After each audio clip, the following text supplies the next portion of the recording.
আসসালামু আলাইকুম everyone, welcome to my শখের ফার্ম। আপনাদের সাথে আছে আমি ইমরান। আপনারা যারা এখনও আমার চ্যানেলটি সাবস্ক্রাইব করেনি তারা অবশ্যই আমার চ্যানেলটি সাবস্ক্রাইব করে দিবেন এবং বেল আইকনটি বাজিয়ে দিবেন যাতে আমাদের ফার্মের পরবর্তী আপডেট আপনারা জানতে পারেন। এবং ফেসবুক পেজ থেকে যারা দেখতেছেন তারা অবশ্যই আমার ফেসবুক পেজটি ফলো করে রাখবেন এবং লাইক কমেন্ট শেয়ার করবেন।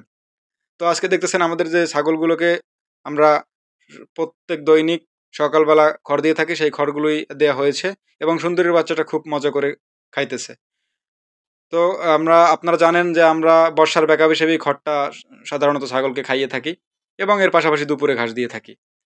তো দেখেন সব ছাগলগুলোই কিন্তু খড় মজা করে খাইতেছে, কারণ মজা করে খাওয়ার পিছনে একটা রহস্য আছে এবং এই খড়টা প্রসেসিং করে তৈরি করতে হয়েছে। এই খড়ের গমের ভুসি, ভুট্টার ভুসি, ডাবলির ভুসি, চিটাগুড়, লবণ, ক্যালসিয়াম, জিঙ্ক ইত্যাদি দিয়ে এই খড়টা প্রসেসিং করে করা হয়েছে, যার কারণে এই খড়টা মজাদার এবং দারুণ সুস্বাদু হয়েছে, যার কারণে ছাগলগুলো ভালো খায়।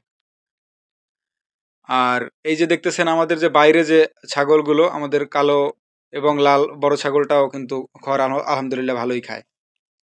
ওদের পছন্দের তালিকায় খড় আছে, দেখেন এই। আমি আমার প্রত্যেকটা ছাগলকে আলাদা আলাদা খড় দিয়ে থাকি, আলাদা আলাদা বাটিতে, যাতে ওদের আর কি কেউ কম খায় কেউ বেশি খায় এই সমস্যাটা যেন না হয়। এই দেখতেছেন ওদের ওরা ওরা কিন্তু খুব ভালোভাবেই খায়। তো এরপরে আমরা দুপুরবেলা আবার ছাগলগুলোকে মাঠে চড়াইলাম, একটু মাঠে চড়িয়েছি অনেকদিন পরে।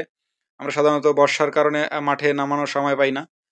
কিন্তু আমার পাশেই একটা মাঠ আছে, মাঠটায় কিছু আমাদের একেবারে অরিজিনাল যে দুলফা ঘাস, ওই ঘাসটা হইছে এবং ওইগুলো আলহামদুলিল্লাহ একটু বড় হয়েছে, যার কারণে ওরা ভালো খাইতেছে। প্রত্যেকটা ছাগল কিন্তু মজা করে, দেখেন কারো কিন্তু মাথা উপরে নাই, সবাই মাথা নিচু করে খাইতেছে। আর আমার ছাগলগুলোকে আমি ওইভাবে অভ্যস্ত করছি। আমি যদি কাটা ঘাস দেই, কাটা ছাগলগুলো কাটা ঘাসও খায়, আবার ছাইড়ে দিলে ছাড়া ঘাসও খায়। আপনারা এভাবে অভ্যস্ত করে নেবেন।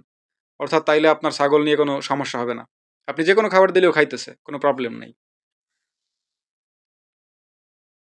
এই যে আমার কালো এবং কালোটার ২ টা বাচ্চা, ওরা একটু দুরন্ত, যার কারণে ওদেরকে এক দড়িতে আমি বাইধা দিছি, কারণ ওরা মানুষের গাছপালা খাইয়া ফেলায় এবং এই গাছপালা যাতে না খাইতে পারে এর কারণে আমরা এক দড়িতে বাইধা দিছি।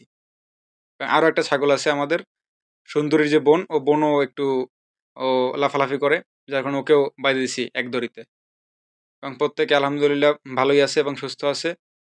এই দেখেন, একজন বামে যায়, একজন ডানে যায়। ছাগল আপনার, আপনি যেদিকে চাইবেন ওদিকে ছাগল কখনোই যাইবে না।